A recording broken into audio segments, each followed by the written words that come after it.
The housekeeper whispered ancient words in Romanian, and the dying billionaire felt his heart beat for the first time in months. The echo of her voice, through the marble corridors of the Blackwood estate, carried with it the weight of centuries, transforming what should have been another ordinary evening into something that would reshape the very fabric of existence itself.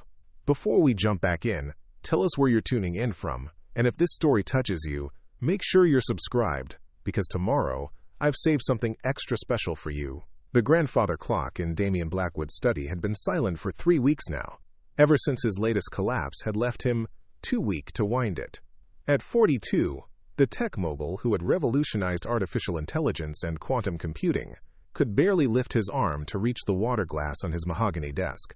The aggressive form of cardiomyopathy that had claimed his father at 38 was now making its final assault on his own body, and every specialist from Johns Hopkins to the Mayo Clinic had delivered the same verdict: 6 months, perhaps less. The irony wasn't lost on him. A man who had spent his fortune trying to upload human consciousness to computers, who had invested billions in life extension research and cryogenic preservation, was about to be defeated by the same genetic flaw that had plagued the Blackwood men for generations. His great-grandfather had died at 35, his grandfather at 39, his father at 38. The family fortune, built on shipping in the 1800s and transformed into technology in the modern era, had always come with a price written in DNA. Damien's fingers trembled as he reached for the leather-bound journal where he'd been documenting his final thoughts, a practice his therapist had recommended to help him process his mortality. The pages were filled with calculations, theories about consciousness transfer, and increasingly desperate schemes to cheat death. But today, his attention was drawn to something else entirely. Sitting on the corner of his desk, partially hidden beneath a stack of medical reports, was a parchment scroll that hadn't been there the day before. The paper was yellowed with age, its edges brittle and curled, tied with a black ribbon that seemed to absorb the light from his desk lamp. Strange symbols covered its surface, flowing script that looked almost like writing, but belonged to no alphabet he recognized. "Mrs. Corvina," he called, his voice barely carrying beyond the study door. The sound was so weak it surprised him. Just 2 months ago, he'd been delivering keynote speeches to audiences of thousands, his voice commanding rooms full of investors and innovators. Now he could barely summon his housekeeper. Heavy footsteps approached down the hallway, and Damien found himself listening to their rhythm with the attention of someone who'd grown to measure time in heartbeats. Mrs. Corvina appeared in the doorway, her silver hair pulled back in its customary severe bun, her black dress as impeccable as always, despite having worked a full day managing his estate. Elena Corvina had been with the Blackwood family for 15 years, hired initially when Damien's father was still alive. She'd watched the family patriarch waste away in the same study where Damien now sat, had helped arrange funeral services and settle affairs with the quiet efficiency that made her indispensable. At 61, she carried herself with the dignity of someone who'd witnessed both great wealth and great sorrow, understanding that neither provided immunity from life's fundamental cruelties. "You called, Mr. Blackwood?" Her accent carried the faint traces of Eastern Europe, though in all their years together she'd never spoken about her background beyond mentioning that she'd immigrated to America in her 20s. Damien gestured weakly toward the mysterious scroll. "This appeared on my desk. I didn't put it there. Did you find it somewhere in the house?" Mrs. Corvina approached the desk, her dark eyes fixing on the parchment with an expression Damien had never seen before. For a moment, something flickered across her face, recognition perhaps, or possibly fear. She reached toward the scroll, then pulled her hand back as if the mere proximity might burn her fingers. "I have not seen this before," she said, but her voice carried a tremor that suggested otherwise. "Perhaps it was among your father's papers, something overlooked during the estate settlement." Damien studied her face, noting the way her gaze lingered on the strange symbols. In all his years of employing her, Mrs. Corvina had never shown interest in his family's historical documents or artifacts. She was practical, focused on the immediate needs of running a household, uninterested in the academic pursuits that had occasionally captivated the Blackwood men. "Can you read it?" he asked, surprising himself with the question. Something about a reaction suggested familiarity, though he couldn't articulate why. Mrs. Corvina's hands clasped behind her back, a gesture he recognized as her way of maintaining professional distance when conversations ventured into personal territory. I am a housekeeper, Mr. Blackwood. I clean and cook and manage your domestic affairs. I do not read ancient documents. But even as she spoke, her eyes remained fixed on the scroll, and Damien caught her lips moving slightly, as if she were silently pronouncing words written in the flowing script. The contradiction between her denial and her obvious recognition created a tension in the room that neither of them seemed willing to acknowledge directly. "It's just," Damien continued, his voice growing stronger with curiosity, "your expression when you saw it. You looked like you recognized something." "Many old documents look similar," she replied, but her tone had become guarded. "The writing styles of centuries past often share common elements." Damien reached for the scroll, his fingers brushing against the ancient parchment. The paper felt strangely warm, almost alive beneath his touch. As he unrolled it more fully, additional symbols became visible, along with what appeared to be illustrations in the margins. Crude drawings of figures that might have been human, though their proportions seemed wrong, elongated and predatory. "These symbols," he pressed, holding the parchment up to the light, "they're not Latin or Greek. Not Germanic runes either. I've studied ancient languages as part of my research into historical consciousness transfer theories. This is something else entirely." Mrs. Corvina moved closer despite herself, drawn by some invisible compulsion. As she leaned over his shoulder to examine the document, Damien caught a scent he'd never noticed before, something like old roses mixed with something metallic, almost like copper. "The illustrations suggest it might be some kind of ritual text," he continued, his analytical mind engaging despite his physical weakness. "Look at these figures. They appear to be performing some kind of ceremony, and these symbols around the borders might be instructions or incantations." "Mr. Blackwood," Mrs. Corvina said, her voice carrying a warning tone he'd never heard from her before, "some documents are better left unread. Some knowledge brings only sorrow." The strange phrasing caught his attention. In 15 years of employment, Mrs. Corvina had never spoken in such cryptic terms. Her communication style was direct, practical, focused on schedules and household management. This philosophical observation about knowledge and sorrow seemed to come from a different person entirely. "You do recognize it," he said, certainty growing in his voice. "What is it? Where did it come from?" Mrs. Corvina stepped back from the desk, her professional composure reasserting itself. "I should prepare your evening medication. Dr. Harrison was very specific about the timing." "No," Damien said, and despite his physical weakness, his voice carried the authority that had built his business empire. "I'm dying, Mrs. Corvina. In a few months, this conversation won't matter to me at all. But right now, in this moment, I need to understand what this document is, and why it appeared in my study." She stood frozen in the doorway, caught between her instinct to flee and something that seemed to compel her to remain. The silence stretched between them, filled with the sound of Damien's labored breathing and the distant ticking of clocks in other rooms. "My family has always been drawn to the impossible," Damien continued, his voice taking on the intensity he'd once used to convince investors to fund his most ambitious projects. "My great-grandfather collected artifacts from around the world, things that conventional archaeology couldn't explain. My grandfather funded expeditions to find lost civilizations. My father invested in research that most scientists considered fantasy." He held up the scroll, the parchment catching the light from his desk lamp. "This fits the pattern. Something ancient, something that shouldn't exist. Something that promises answers to questions we're not supposed to ask. And now it's appeared at the exact moment when I'm facing the same death that claimed all the other Blackwood men." Mrs. Corvina's resolve seemed to waver. She glanced toward the door, then back at the scroll, as if weighing options that existed beyond Damien's understanding. "What if I told you," he said, playing his final card, "that I would pay any amount, give you anything you wanted if you could tell me what this document says? What if I made it worth your while to share whatever knowledge you're obviously hiding?" "Money cannot buy some things, Mr. Blackwood," she replied, but her voice had grown softer, less certain. "Then what can?" he asked. "What would it take for you to help me understand what this is?" Mrs. Corvina moved back toward the desk, her dark eyes studying his face with an intensity that made him uncomfortable. She seemed to be evaluating something, making a calculation that went beyond simple employer-employee dynamics. "Why do you want to know?"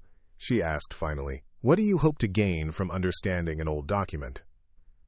"Because I'm running out of time," Damien admitted, his voice cracking with exhaustion and desperation. "Because every medical expert in the world has told me there's nothing they can do. Because I've spent my entire fortune trying to find ways to extend human life, and I'm still going to die before my 43rd birthday." He set the scroll down on the desk, his hands shaking from the effort of holding it. "Because this appeared in my study at the exact moment when I need a miracle, and I can't ignore the possibility that it might be connected to something larger than coincidence." Mrs. Corvina studied his face for a long moment, and Damien saw something shift in her expression. The professional distance she'd maintained for 15 years seemed to crack, revealing something deeper underneath. "The document," she said slowly, "is written in Old Church Slavonic, mixed with Latin and what appears to be pre-Christian Romanian dialects. The script is consistent with manuscripts from the Carpathian region, probably dating to the 14th or 15th century."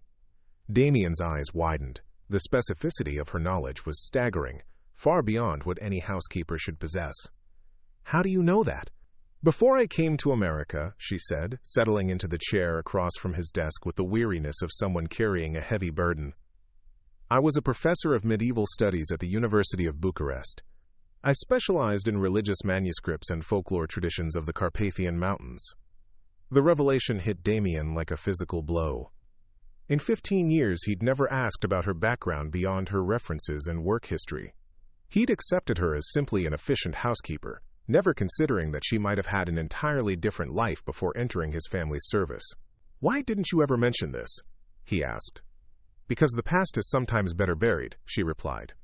"I came to America to escape certain associations, certain knowledge that brought more pain than enlightenment. Working as a housekeeper allowed me to live quietly, without the complications that academic life had created."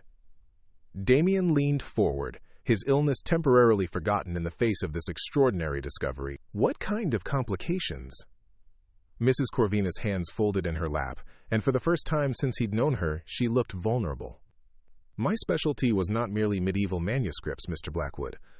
I studied documents that the Church had suppressed, texts that dealt with practices and beliefs that official Christianity could not tolerate." "Occult manuscripts," Damien said, understanding beginning to dawn. "Among other things, yes. Documents that claimed to offer practical instructions for achieving what we might call supernatural results. Most were fraudulent, the fantasies of desperate people or the inventions of charlatans. But some were different. Some contained knowledge that was both real and dangerous." She looked directly at the scroll on his desk. "This document appears to be one of the dangerous ones." Damien felt his heart rate increase, though he couldn't tell if it was from excitement or his medical condition. "What does it say?" "It claims to be instructions for a ritual of life extension," Mrs. Corvina said, her voice dropping to barely above a whisper. "Specifically, it purports to describe how a person on the verge of death can exchange their mortality for a different kind of existence." "Vampirism," Damien said, the word hanging in the air between them like a challenge. Mrs. Corvina nodded slowly. "The document calls it the Covenant of Endless Nights. It describes a process by which someone dying of natural causes can be transformed into what the text refers to as one who drinks the river of life." Damien stared at the scroll, his mind racing through the implications. Everything about the situation should have seemed ridiculous. A housekeeper with a secret academic background, an ancient document promising immortality, a conversation about vampires taking place in a study filled with cutting-edge technology. But the alternative was accepting his death in a matter of months, and desperation had a way of making the impossible seem merely improbable. "You said some of these documents contained real knowledge," he said carefully. "Do you believe this one does?" Mrs. Corvina was quiet for a long time, her gaze fixed on something beyond the window where the sun was setting over the estate grounds. When she finally spoke, her voice carried the weight of memory and regret. 23 years ago, I encountered another document similar to this one. It was part of a collection donated to the university by a family whose patriarch had died under mysterious circumstances. The similarities to your scroll are remarkable, down to specific phrases and symbolic elements. What happened to it? I translated it. she said simply. I followed its instructions. Damien felt the air leave his lungs. The implications of her statement reordered everything he thought he knew about the woman who'd managed his household for 15 years. Mrs. Corvina, he said slowly, how old are you? She looked at him directly, and for the first time he saw something in her eyes that went beyond human emotion, something ancient and predatory and impossibly sad. Old enough to know that some choices cannot be undone, she replied. Old enough to understand that the price of avoiding death is often higher than death itself. The study fell silent except for the sound of Damien's increasingly rapid breathing. The woman sitting across from him, who'd prepared his meals and managed his correspondence and maintained his home for 15 years, was claiming to be something that shouldn't exist. Prove it, he said, his voice stronger than it had been in weeks. Mrs. Corvina smiled, and for the first time, Damien noticed that her canine teeth were slightly longer and sharper than normal. What kind of proof would satisfy you, Mr. Blackwood? Preparing and narrating this story took us a lot of time, so if you are enjoying it, subscribe to our channel. It means a lot to us. Now, back to the story. Tell me what the scroll says, he replied. All of it.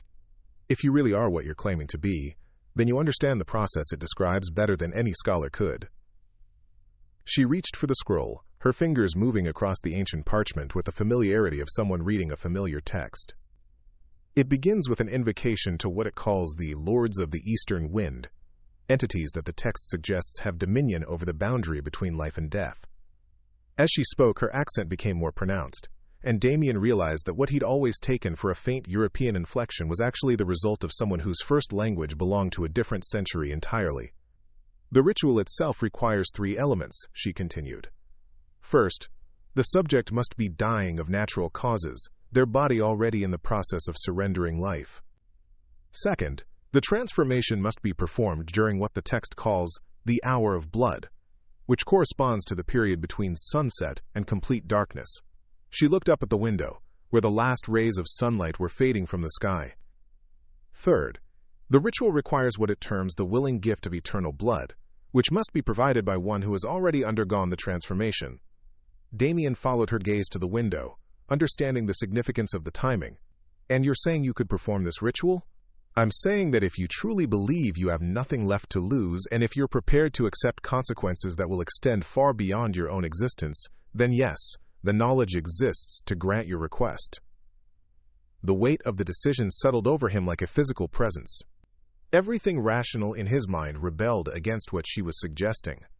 But the alternative was dying in agony over the next few months, leaving behind nothing but a business empire and a genetic curse that would claim any children he might have had. What are the consequences you mentioned? He asked. Mrs. Corvina set the scroll down carefully, as if it were a weapon that might discharge accidentally. The transformation changes more than just your mortality, Mr. Blackwood.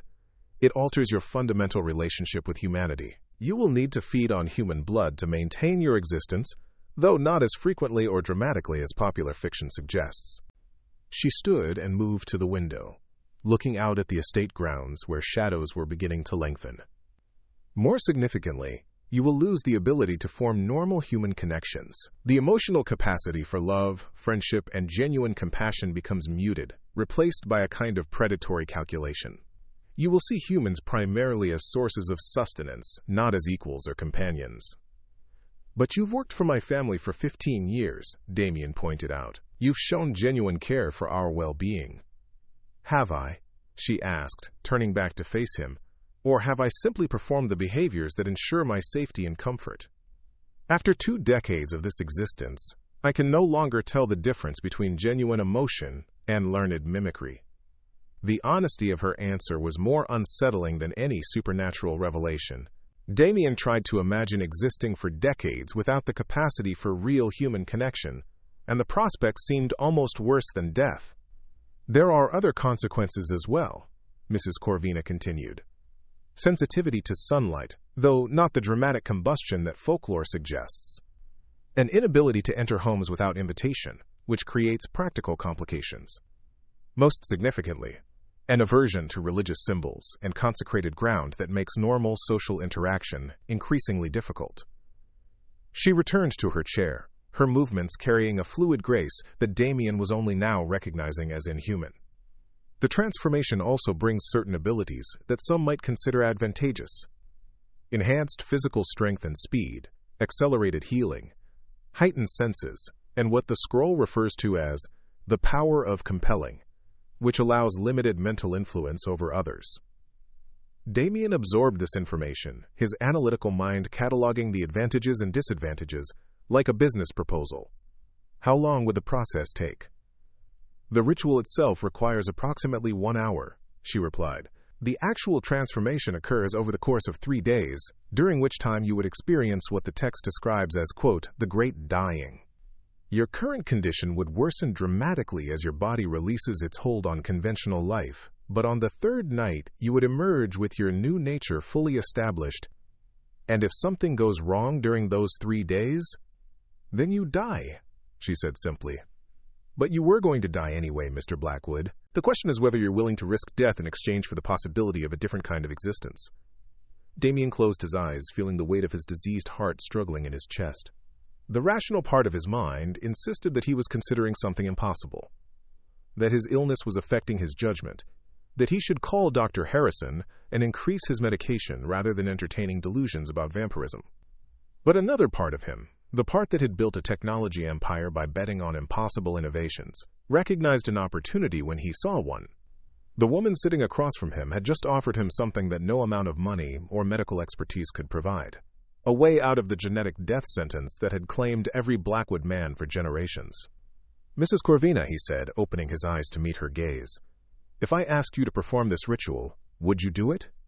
She was quiet for a long time, and when she finally spoke, her voice carried the weight of 23 years of solitary existence.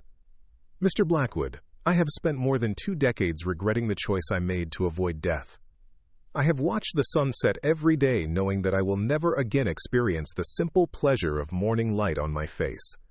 I have maintained the pretense of human emotion while feeling increasingly disconnected from everything that makes life meaningful. She leaned forward, her dark eyes holding his with uncomfortable intensity. But I have also survived when I should have died. I have seen technologies emerge that I could never have imagined in my original lifetime. I have accumulated knowledge and experiences that would have been impossible within the span of normal human existence. That's not an answer, Damien said. The answer is yes, she replied. If you truly understand what you're asking and if you're prepared to accept the consequences, I will help you attempt the transformation. But I want you to spend tonight thinking about what I've told you. Tomorrow evening, if you still want to proceed, we can begin the ritual. Damien nodded, feeling simultaneously relieved and terrified. The prospect of action, any action, felt better than the passive acceptance of death he'd been living with for months. There is one more thing, Mrs. Corvina said as she rose to leave. The transformation, if it succeeds, will bind us together in ways that go beyond a normal relationship between 2 people. The scroll describes it as the covenant of blood, which creates a permanent connection between the one who transforms and the one who is transformed. What kind of connection? We will be able to sense each other's presence and emotional state across great distances. Your well-being will affect mine, and vice versa. In many ways, we will become family in a more literal sense than humans ever experience. The implications of this revelation added another layer of complexity to an already overwhelming decision. Damien realized that choosing transformation wouldn't just change his own existence, but would permanently alter his relationship with the woman who'd served his family for 15 years. "Why are you willing to do this?" he asked. "What do you gain from helping me?"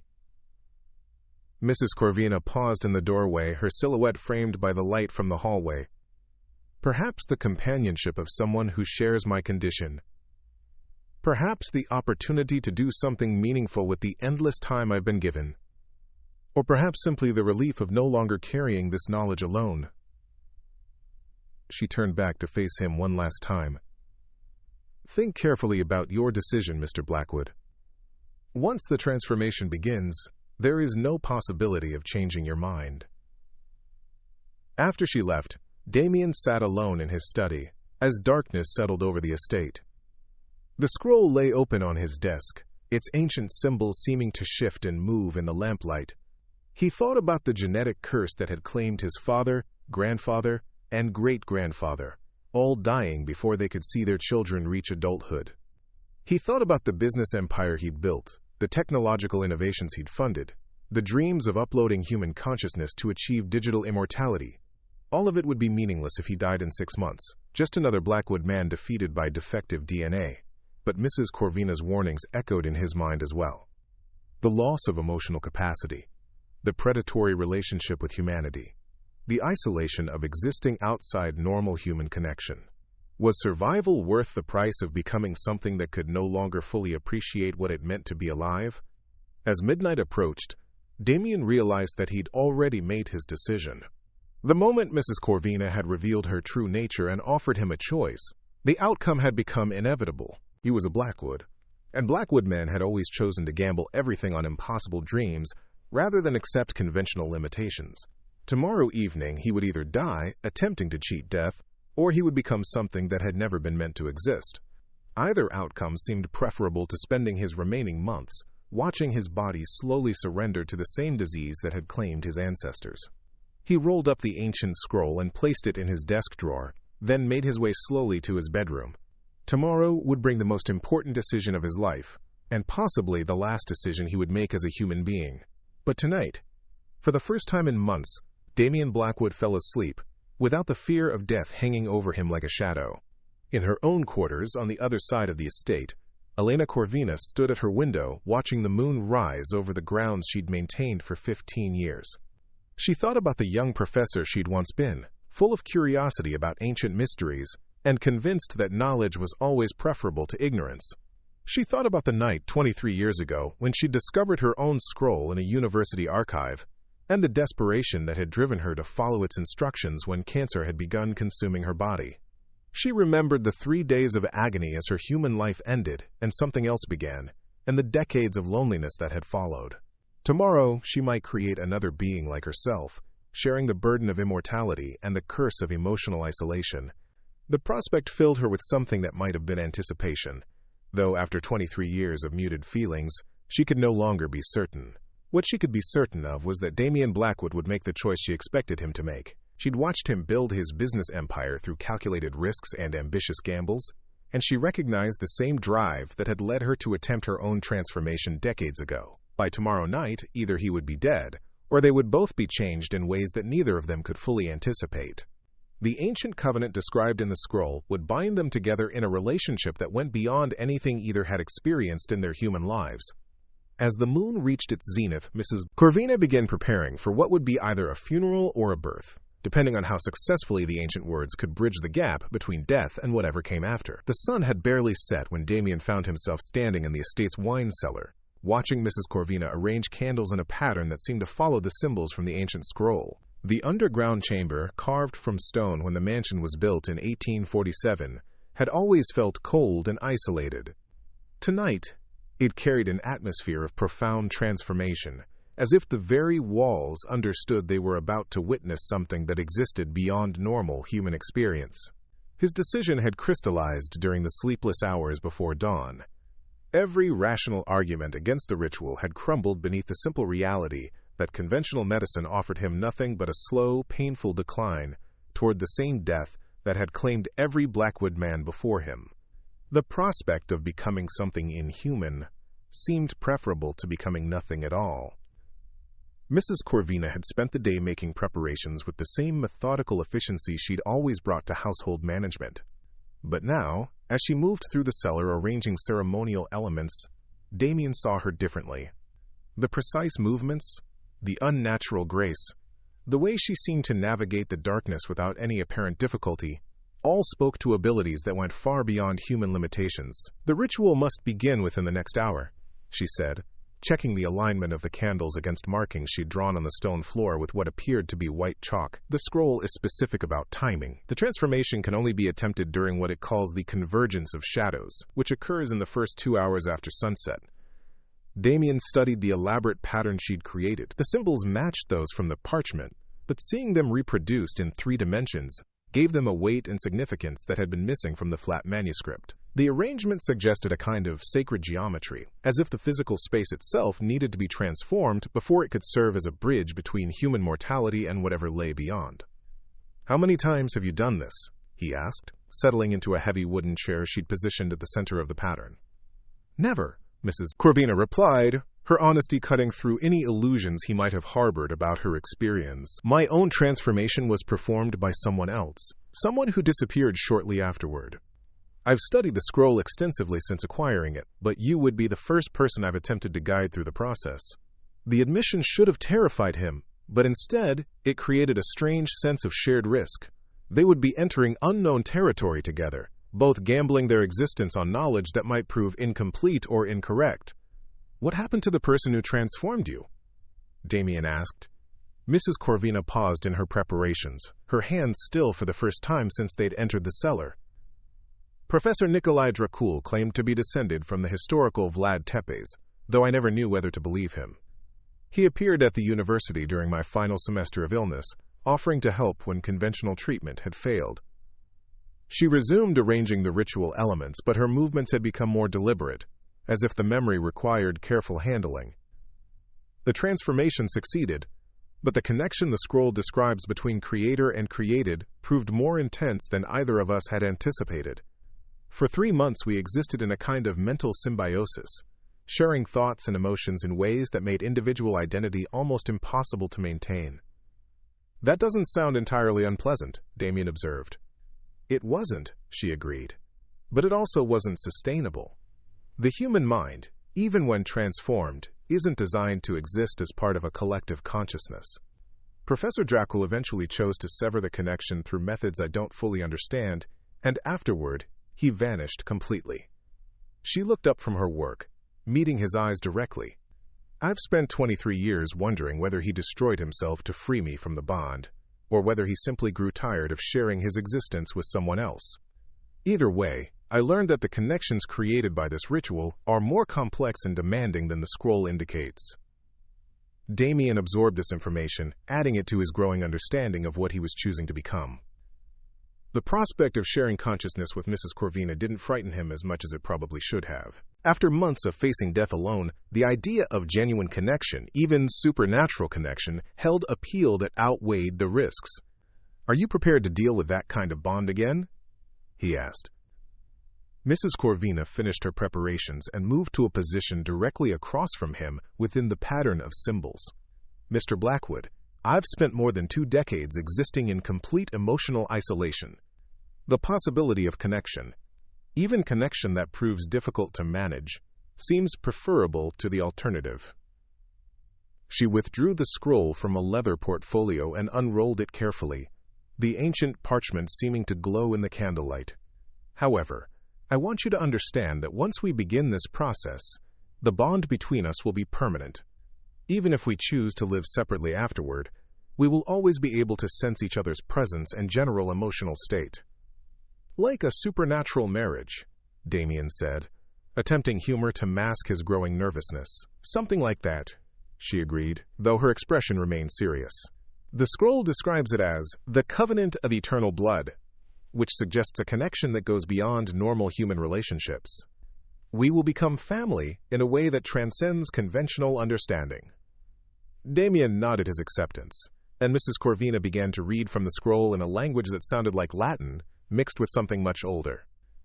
The words seemed to resonate in the stone chamber, creating harmonics that made the candlelight flicker in patterns that followed the rhythm of her voice.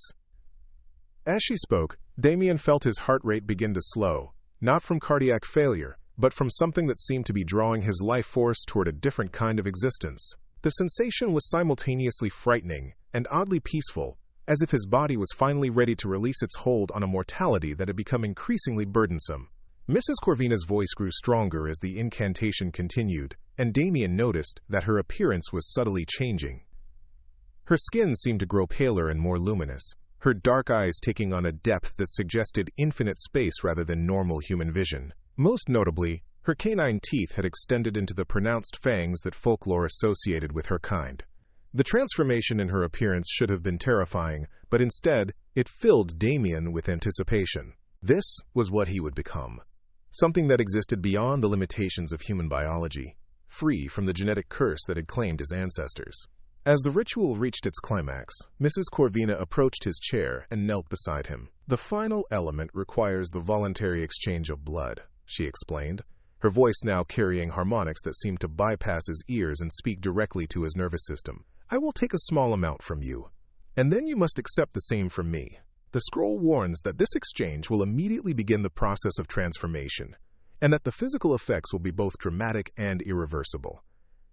Damien extended his arm without hesitation, watching as she bit gently into his wrist. The sensation was nothing like the pain he'd expected. Instead, it felt like warmth, spreading from the point of contact throughout his entire circulatory system, as if his blood was being replaced with something that carried properties beyond normal biology. When she'd taken what the ritual required, Mrs. Corvina bit into her own wrist and offered it to him. "Drink," she instructed, "and accept the covenant that will bind us together across whatever time remains to us."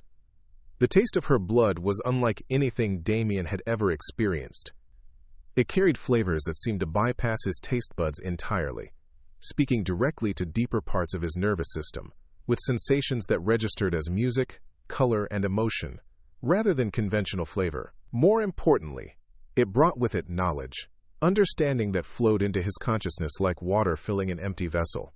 He understood, suddenly and completely, what it meant to exist as something other than human.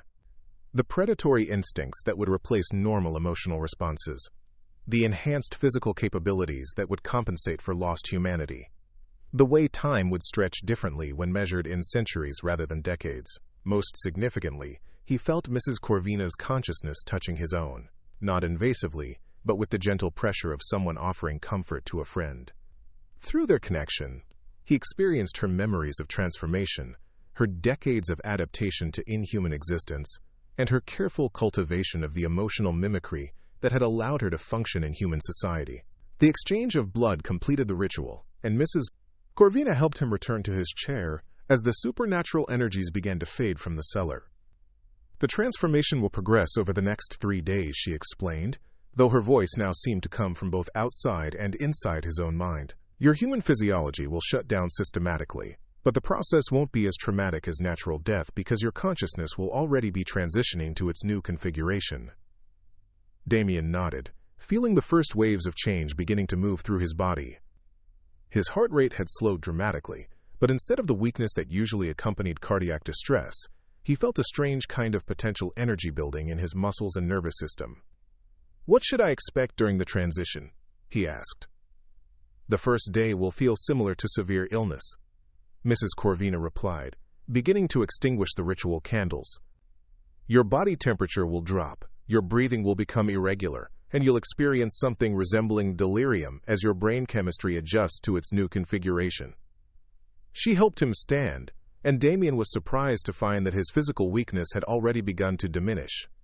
"The second day brings what the scroll calls the Great Silence, during which your heart will stop beating and your breathing will cease entirely. This is the most dangerous phase, as any significant disturbance could interrupt the process and result in actual death." They made their way out of the cellar together, Damien noting that his night vision had already improved dramatically. The darkness that had seemed impenetrable when they descended now revealed details of texture and depth that normal human eyesight couldn't perceive. "The third day," Mrs. Corvina continued as they reached the main floor of the mansion, "you'll experience what feels like awakening from the deepest possible sleep. Your new physiology will be fully established, and you'll need to feed for the first time." The mention of feeding brought Damien's attention to an aspect of his transformation that he'd been avoiding thinking about directly. "How often will I need human blood?" "Less frequently than popular fiction suggests," she replied, guiding him toward his study where she'd prepared a bed for his transition period. "Perhaps once or twice per month, and the amount required is relatively small. Most humans recover completely from the experience and retain no clear memory of what occurred." She helped him settle into the makeshift sickbed, though Damien felt increasingly energetic rather than weak. "The more significant challenge is learning to manage the predatory instincts that will replace your normal emotional responses to other people. You'll find yourself evaluating humans primarily in terms of their suitability as sources of sustenance, rather than as individuals worthy of respect or affection." "But you've managed to work for my family for 15 years, Damien pointed out. "You've shown genuine care for our well-being." Mrs. Corvina smiled, and for the first time since he'd known her, The expression carried genuine warmth rather than professional politeness. That's because the emotional mimicry becomes so practiced that it begins to feel real. After 2 decades of performing human emotions, I've developed something that resembles authentic feelings, though I can never be entirely certain of the difference.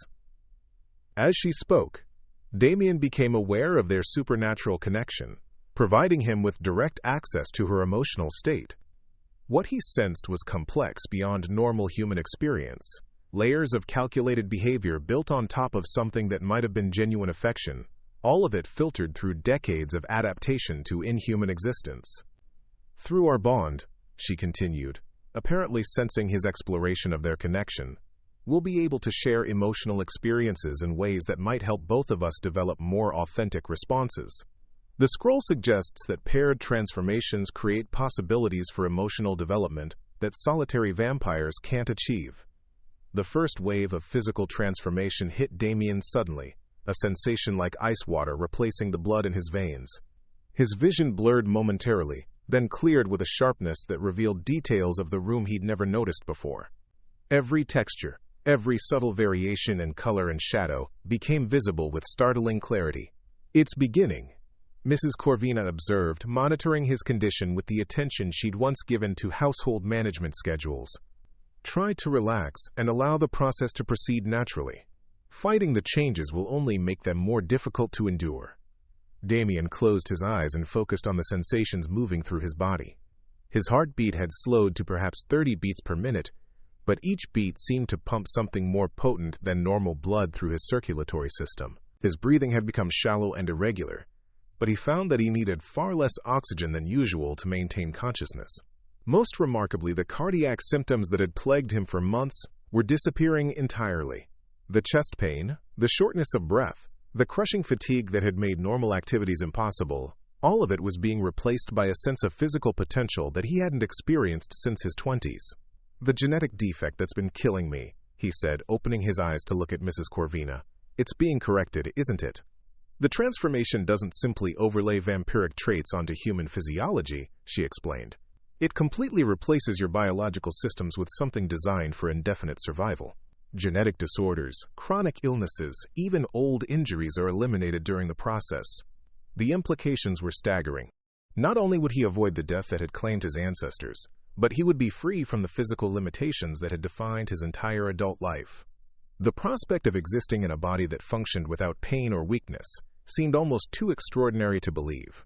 As the first day of transformation progressed, Damien experienced the illness Mrs. Corvina had warned him about, but even the discomfort felt different from normal sickness.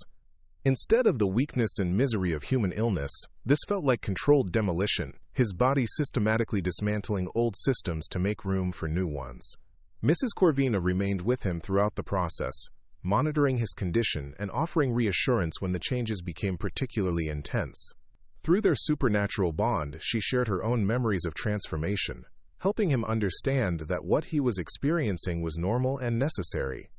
"During my own transition," she told him, during a particularly difficult period when his body temperature had dropped so low that hypothermia should have been fatal, "I became convinced that I was actually dying, despite Professor Dracul's assurances.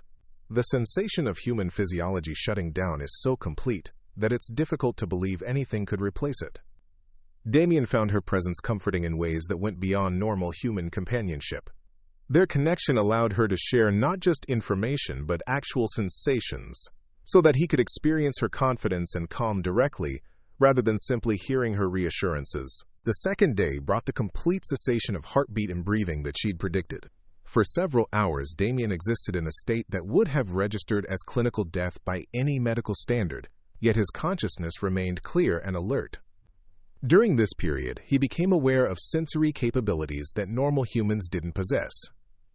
He could hear conversations taking place in distant parts of the mansion with perfect clarity. The scent of every living creature on the estate grounds became distinct and identifiable. Most remarkably, he could sense the emotional states of the household staff as they went about their daily routines, their feelings registering as subtle variations in what felt like electromagnetic fields surrounding their bodies. Mrs. Corvina explained that these enhanced abilities were part of the predatory adaptations that made vampires effective hunters. were designed to locate and evaluate potential sources of sustenance, she said. These capabilities will become more refined with practice, allowing you to identify individuals who are physically and emotionally suitable for feeding. The third day arrived with sensations that Damien could only describe as rebirth. His new physiology activated with a surge of energy that made his previous human strength seem laughably inadequate.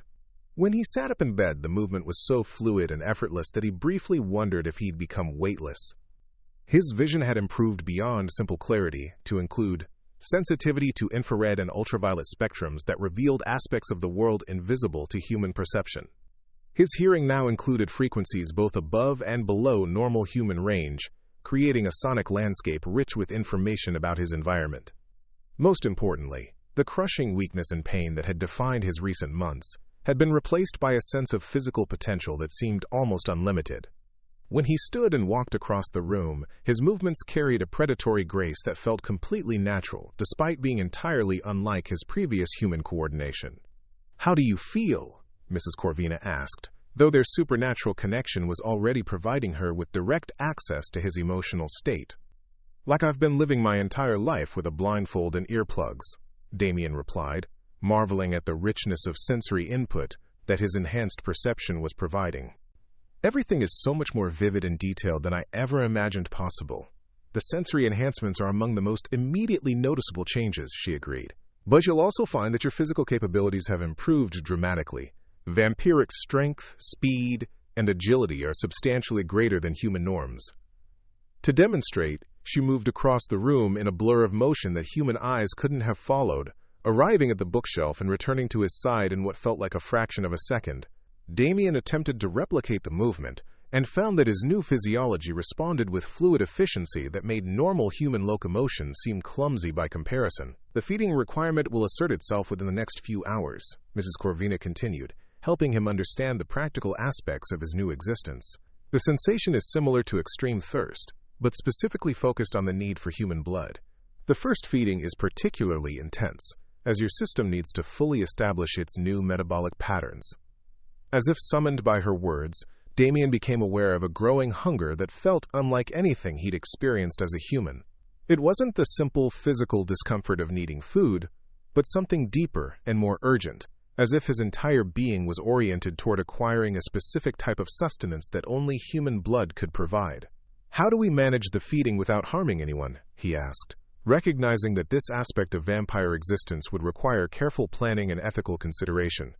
"Selection is important," Mrs. Corvina explained, her tone becoming more serious. "We look for individuals who are physically healthy and emotionally stable, people who can lose a small amount of blood without significant impact on their well-being. The vampiric bite includes natural anesthetic and coagulant properties, so the physical trauma is minimal." She moved to the window and looked out at the estate grounds where several members of the household staff were visible going about their evening routines. More importantly, vampires possess what the scroll calls the power of compelling, which allows us to influence human memory and perception. Feeding subjects typically remember the encounter as something pleasant but vague, like a particularly vivid dream.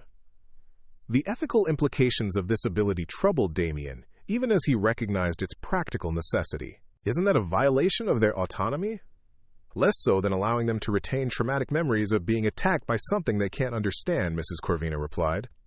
The alternative would be either avoiding feeding entirely, which would result in our deaths, or leaving our sources with psychological damage that could destroy their lives. She turned back to face him, her expression carrying the weight of decades spent navigating these moral complexities. Vampire existence requires accepting that we have become predators, but we can choose to be ethical predators who minimize harm while meeting our survival needs. As the evening progressed, Damien's hunger for blood became increasingly urgent. Mrs. Corvina guided him through the process of selecting an appropriate subject from among the estate's staff, eventually settling on Marcus, the night groundskeeper, who was working alone in the garden and would be unlikely to be missed for the duration of the feeding. "Remember," she instructed as they approached Marcus through the shadows, "the goal is to take only what you need and ensure that he experiences the encounter as something pleasant rather than frightening. Your new instincts will guide most of the process, but you must maintain conscious control over the intensity and duration." The actual feeding proved to be unlike anything Damien could have imagined. The moment Marcus's blood touched his lips, information about the man's physical and emotional state flooded his consciousness. He could sense Marcus's general health, his current mood, even fragments of recent memories that provided context for his psychological condition. More remarkably, the blood itself carried flavors and sensations that went far beyond simple taste. Each person's blood apparently carried unique characteristics that reflected their individual biology and life experiences, creating a form of intimacy that normal human interaction couldn't approach. When he'd taken what his transformed physiology required, Damien used his newfound mental abilities to adjust Marcus's memory of the encounter.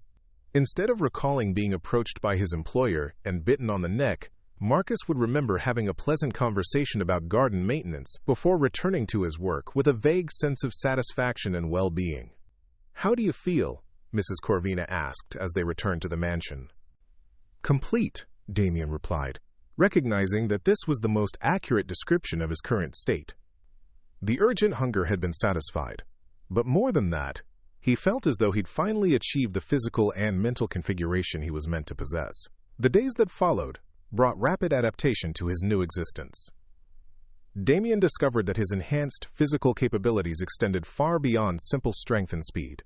He could move with perfect silence when necessary, scale the exterior walls of the mansion with ease, and perceive the emotional states of humans from considerable distances. Most importantly, the connection he shared with Mrs. Corvina proved to be more valuable than either of them had anticipated. Through their bond, they could coordinate their activities with supernatural efficiency, share complex information instantaneously, and provide each other with emotional support that went beyond normal human companionship. "I understand now why Professor Dracul found the connection overwhelming," Damien told her as they walked through the mansion's gardens one evening, both of them moving with the fluid grace that characterized their kind. "The level of intimacy is unlike anything possible between humans, but also more manageable when both participants understand what they're experiencing," Mrs. Corvina replied. "Professor Dracul and I were unprepared for the intensity of the bond. We can approach it more deliberately, maintaining individual identity while still benefiting from the connection." Their relationship had evolved beyond the employer-employee dynamic they'd maintained for 15 years. But it had also transcended normal human categories of friendship or romance. They were connected in ways that made conventional relationship labels inadequate, bound together by supernatural forces that created intimacy without eliminating individual autonomy. As weeks passed, Damien began to understand the broader implications of his transformation. His business empire, built on innovations in artificial intelligence and quantum computing, would need to be restructured to accommodate his new nature. The sensitivity to sunlight that Mrs. Corvina had warned him about made daytime meetings impossible, requiring him to shift all his professional activities to evening hours. More significantly, his enhanced perception and mental capabilities were already suggesting new directions for his research. The vampiric ability to influence human consciousness offered insights into the nature of awareness that could revolutionize his work on artificial intelligence. The supernatural longevity that was now his would provide time to pursue scientific projects that normal human lifespans couldn't accommodate. "I'm beginning to see possibilities that I never could have imagined as a human," he told Mrs. Corvina as they planned the restructuring of his business operations. The transformation wasn't just an escape from death. It was an evolution into something capable of achievements that normal humans can't approach.